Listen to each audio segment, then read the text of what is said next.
आप सभी मीठे मीठे स्नेही भाइयों को आत्मिक स्नेह, आत्मिक प्रेम और आत्मिक दृष्टि से हम सभी शांत स्वरूप आत्मा हैं। इसलिए हम अनुभव के साथ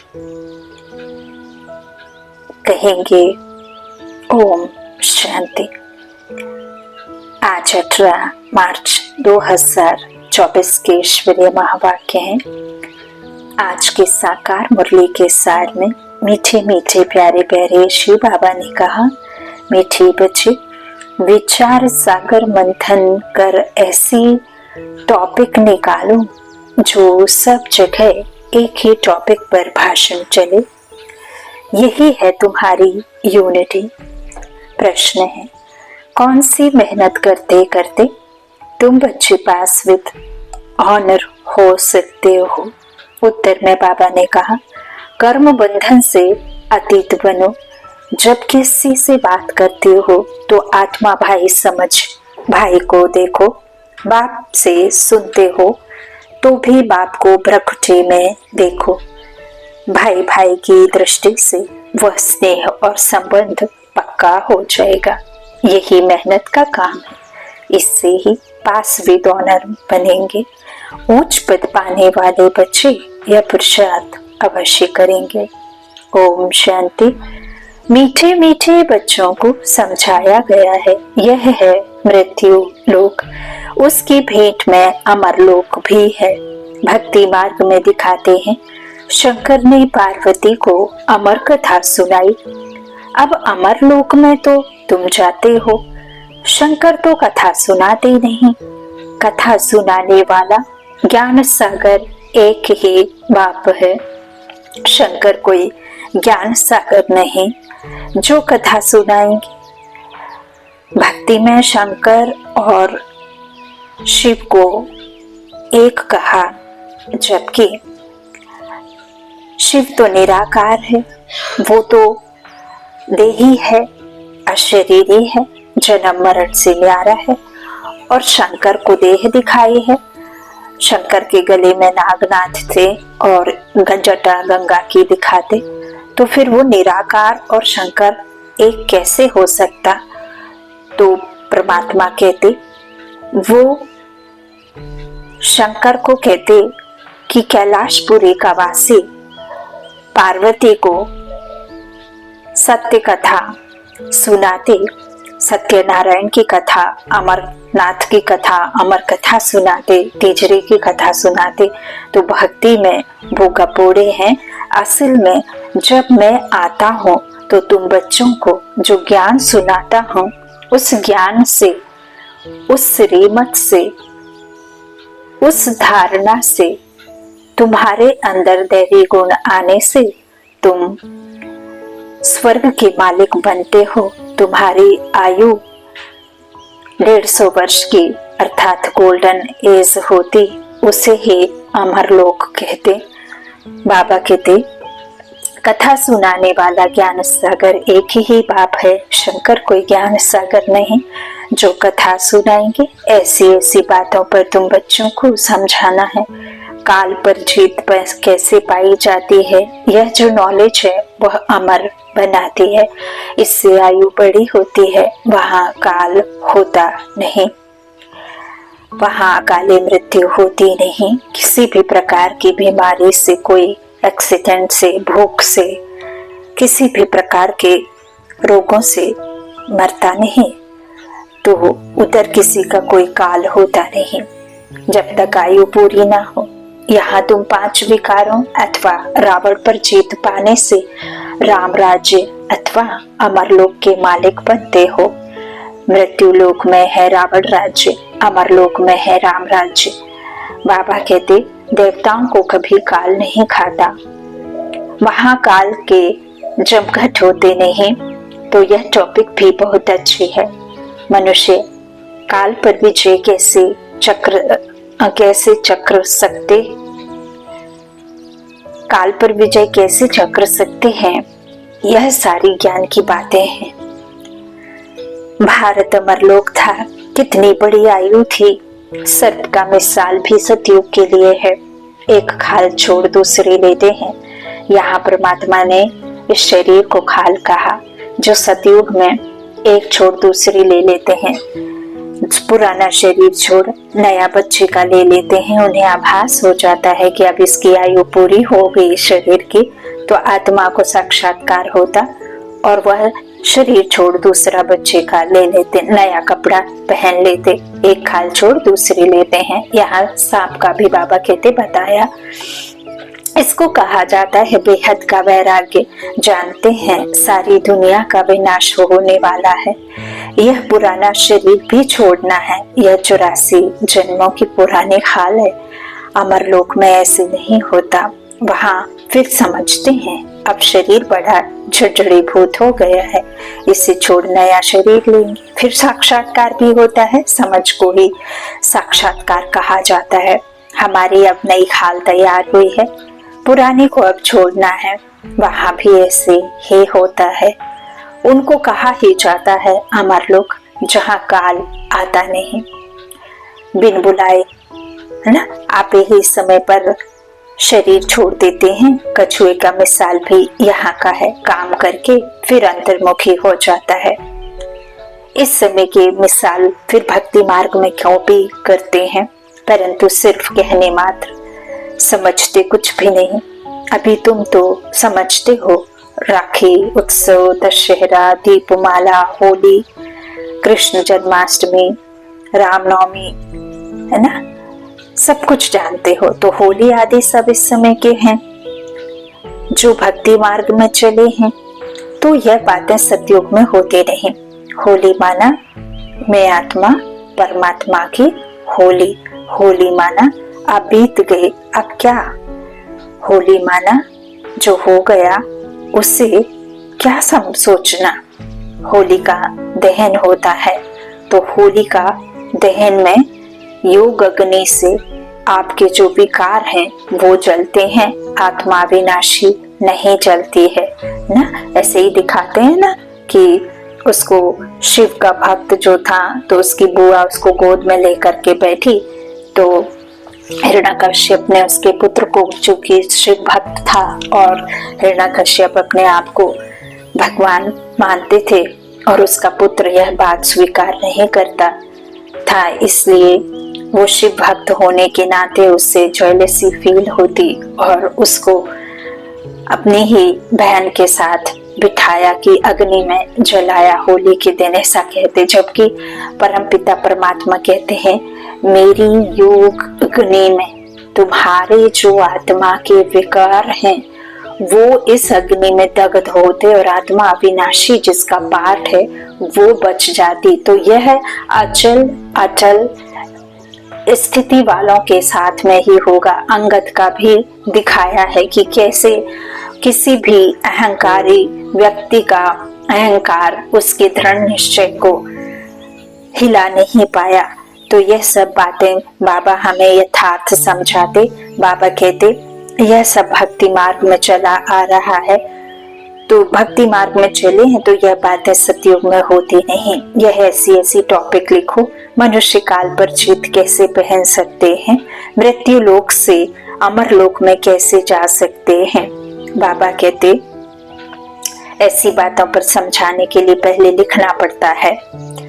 जैसे नाटक की स्टोरी लिखते हैं, आज इस टॉपिक पे नाटक की स्टोरी पहले से ही स्क्रिप्ट बना लेते हैं ना, बाबा कहते हैं। तो ये सब जो हैं होली आदि ये सब बाबा कहते हैं अभी के हैं, क्योंकि अभी हमारे जैसे बाबा ने बताए हैं सारे त्योहार कैसे रियलिटी में है ना। तो पवित्रता का जो धागा बांधते हैं उसको बाबा ने कहा राखी अपने मन के अंदर पवित्रता को धारण करना, है ना। दिया को जला लेना, दशहरे में रावण को जलाते हैं तो अपने अंदर के विकारों को जलाना। तो इसी तरह बाबा कहते होली भी इसी समय के हैं। जो भक्ति मार्ग में चले वो सतयुग में नहीं। तो ऐसे टॉपिक लिखो, मनुष्य काल पर किस तरह से जीत पा सकते हैं, मृत्यु लोक से अमर लोक में कैसे जा सकते हैं, कैसे इस संसार में सुख आएगा, कैसे आप दो पिता का संदेश दे सकते हैं कि हमारा जो बेहद का बाप है वही साथी बन करके सदा साथ रहता है, कैसे वो हमारी मदद करता है,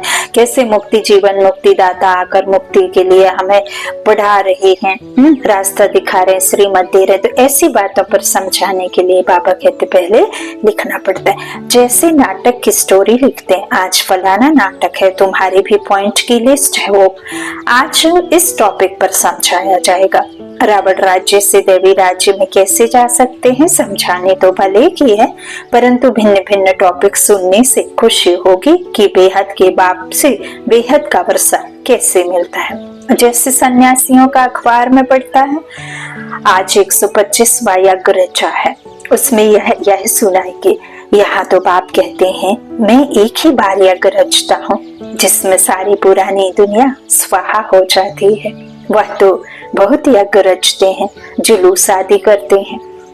यहाँ तो तुम जानते हो यह रुद्र शिव बाबा का एक ही यज्ञ है जिसमें सारी पुरानी दुनिया स्वाहा हो जाती है, नई दुनिया की स्थापना हो जाती है और तुम जाकर देवता बन जाते हो। यह भी बाप तुमको समझाते हैं। रचयिता बाप ही आकर अपना और रचना के आदि मध्य अंत का सारा नॉलेज देते हैं और राजयोग भी सिखाते हैं। सतयुग में ही पवित्र देवताएं वह राजाई भी करते हैं, उसको कहा जाता है आदि सनातन देवी देवता धर्म।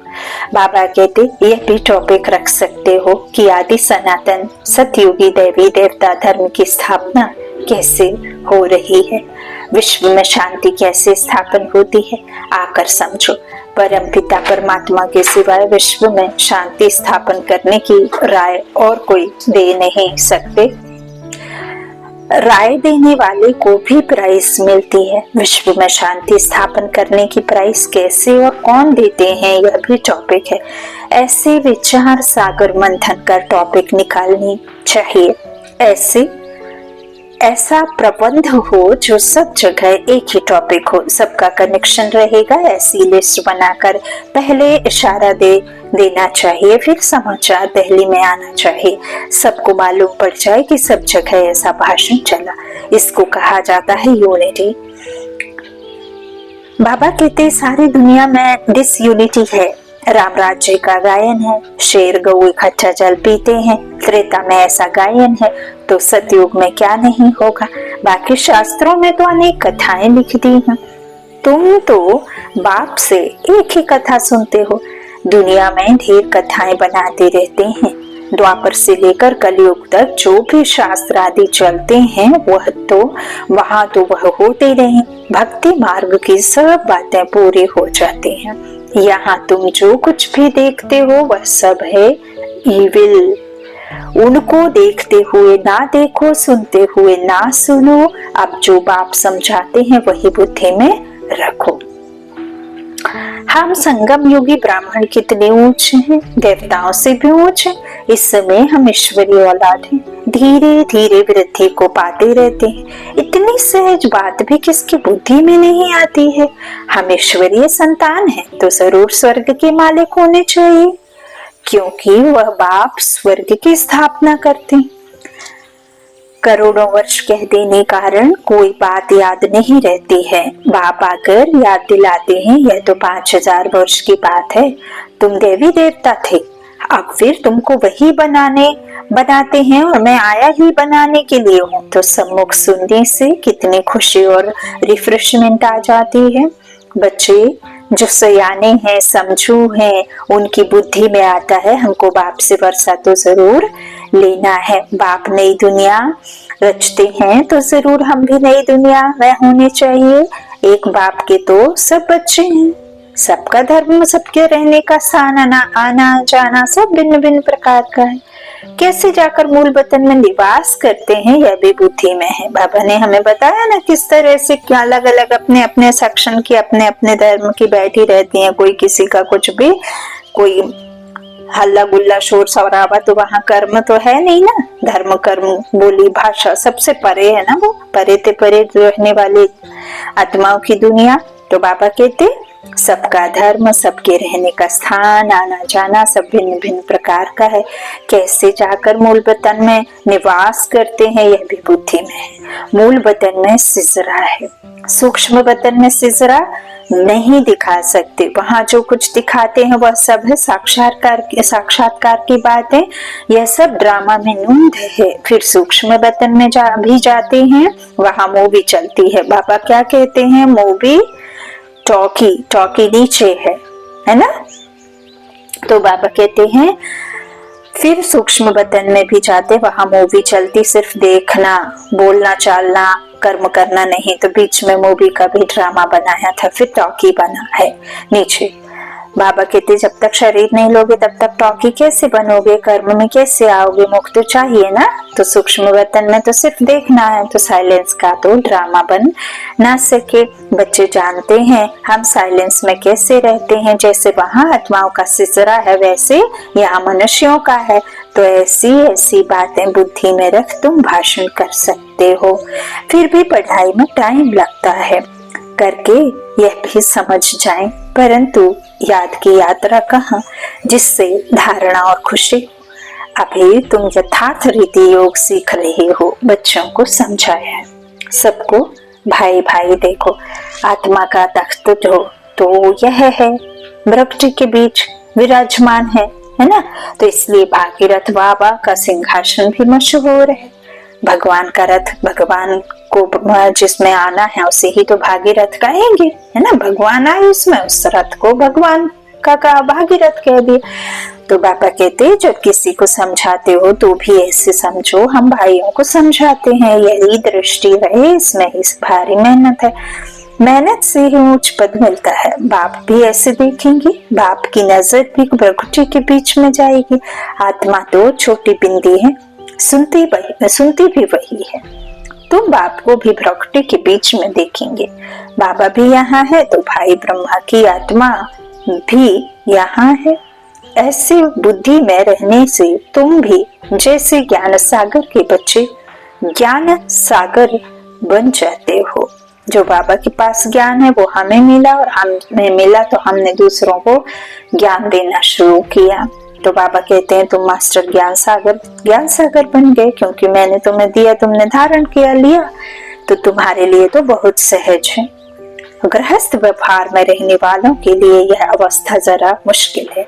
सुनकर घर चले जाते हैं, यहाँ का वातावरण ही और है, यहाँ सहज है। बाबा युक्ति बहुत सहज बताते हैं, अपने को आत्मा समझो, बाप को याद करो, यह भी भाई है ब्रह्मा बाबा। तो इस दृष्टि से कर्म बंधन से अतीत हो जाएंगे। शरीर भी भूल जाता है, सिर्फ बाप की याद रहता है, बाप ही बाप याद रहता है। इसमें मेहनत करते रहेंगे तब पास विद ऑनर होंगे। ऐसी अवस्था है में विरला ही कोई रहता है, विश्व का मालिक भी वही बनते हैं। 8 रत्नों की माला है ना, तो पुरुषार्थ करना है। उच्च पद पाने वाले कैसे भी करके पुरुषार्थ जरूर करते होंगे, इसमें दूसरी कुछ भी बातें निकलती नहीं है। भाई भाई की दृष्टि, स्नेह और संबंध हो जाता है, दृष्टि वह जम जाती है। इसलिए बाप कहते हैं तुमको बहुत गुहा बातें सुनाता हूँ, इसमें अभ्यास करना मेहनत का काम है। यहाँ भी बैठे हो तो अपने को आत्मा समझो, आत्मा ही सुनती है। सुनने वाली आत्मा को तुम देखते हो। मनुष्य तो कह देते आत्मा निर्लेप है, बाकी क्या शरीर सुनता है। यदि शरीर सुनता तो आत्मा शरीर छोड़ने के बाद भी वही कार्यरत रहता नहीं रहता, क्योंकि आत्मा इस शरीर के द्वारा कर्मेंद्रियों के द्वारा सुनती समझती देखती है। तो यह तो रॉन्ग है कि शरीर सुनता है ना। तो बाप तुमको गुहा बातें सुनाते हैं। मेहनत तो बच्चों को करनी है, जो कल्प पहले बने थे वह मेहनत जरूर करेंगे, अपना अनुभव भी सुनाएंगे। ऐसे हम सुनता सुनाता हूँ, टैब आदत पड़ गई है, आत्मा को भी सुनाते हैं मन मना भाव। बाबा कहते फिर वह उनको कहते हैं मन मना भाव, अर्थात बाप को याद करो, है ना। जिसने सीख लिया, जिसने समझ लिया, जिसको ज्ञान मिल गया, तो वो ज्ञान फिर दूसरों को देते। तो यह गुप्त है, गुप्त मेहनत है। जैसे पढ़ाई में भी एकांत में पढ़ाई, जैसे पढ़ाई भी एकांत में झाड़ के नीचे जाकर पढ़ते हैं, वह है स्थूल बात।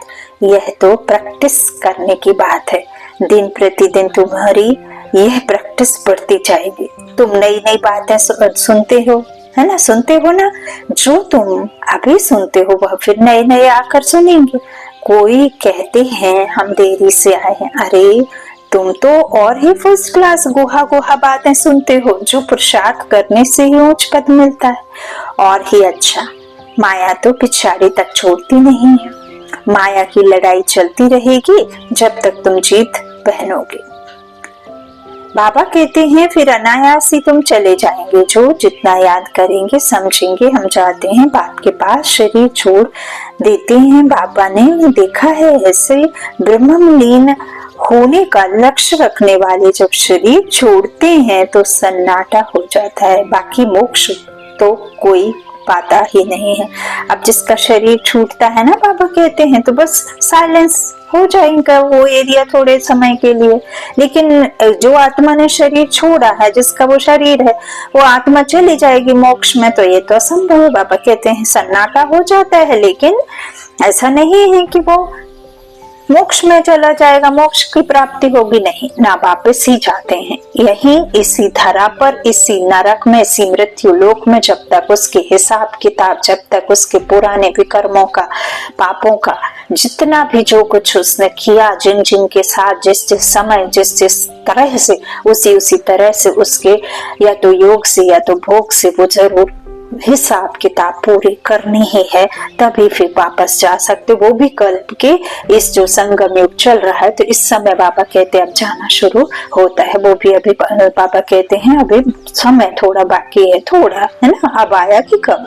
तो बाबा कहते हैं ना वापस से जा सकते हैं, जाते ही नहीं। नाटक में तो सब एक्टर्स चाहिए ना, अंत में सब आ जाते हैं स्टेज पर, इस धरा पर, इस दुनिया में। तो जब तक बाबा कहते जब एक भी नहीं रहेगा तब वापस जाएंगे। कहाँ नहीं रहेगा एक भी?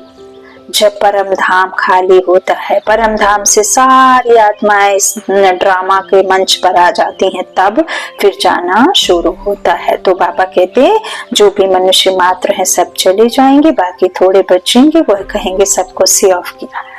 इस समय सतयुग की स्थापना हो रही है, कितने करोड़ों मनुष्य हैं, सबको हम सी ऑफ कर फिर अपनी राजधानी में चले जाएंगे। वो लोग तो करके 40-50 को सी ऑफ करते होंगे, तुम कितनों को सी ऑफ करते हो?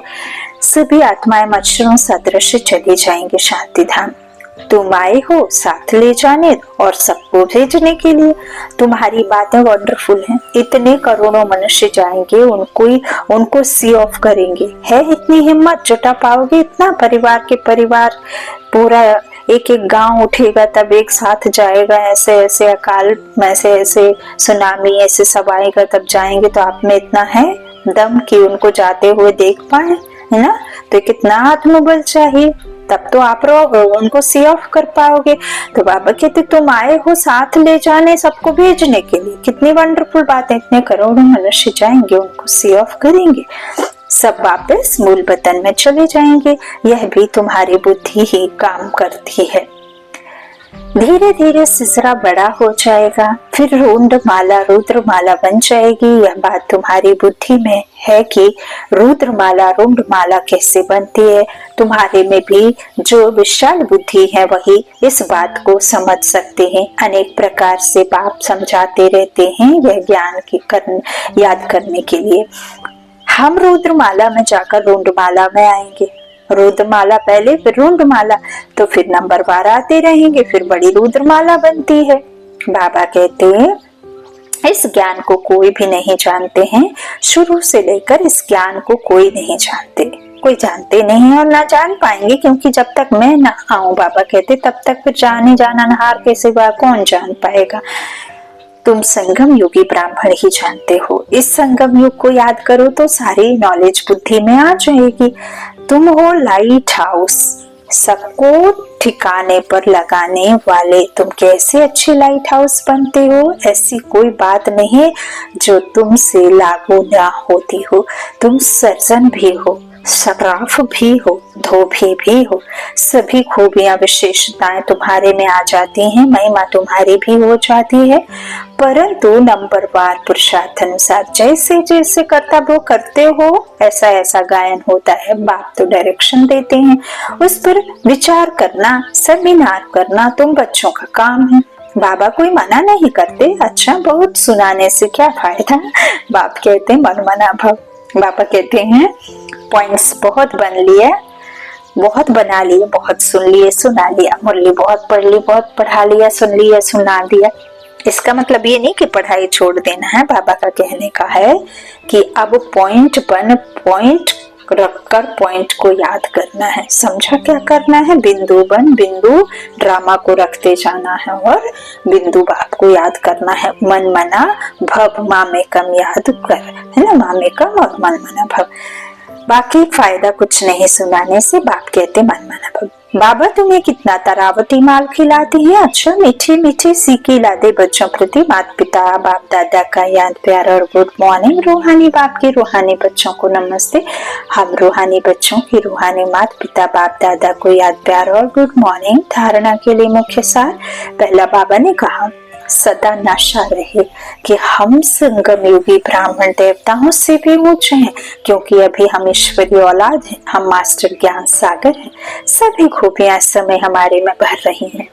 हमारे पास ही अलंकार है, हमारे पास ही बाबा ने स्वदर्शन चक्र और जो भी दिए हुए हैं सब हमारे पास है। देवताओं के पास कुछ नहीं रहता, उनको तो यहाँ जो मिला उसकी प्रारब्ध प्राप्ति होती है। तो खूबियां हमारे में है, खूबियां देवताओं में नहीं है, खूबियां ब्राह्मणों में है।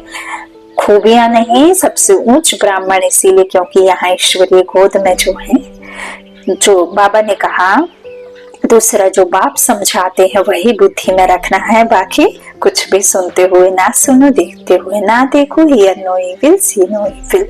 वरदान है ईश्वरीय सेवा द्वारा वैरायटी मेवा प्राप्त करने वाली अधिकारी आत्मा भव। कहा जाता है करो सेवा तो मिले मेवा।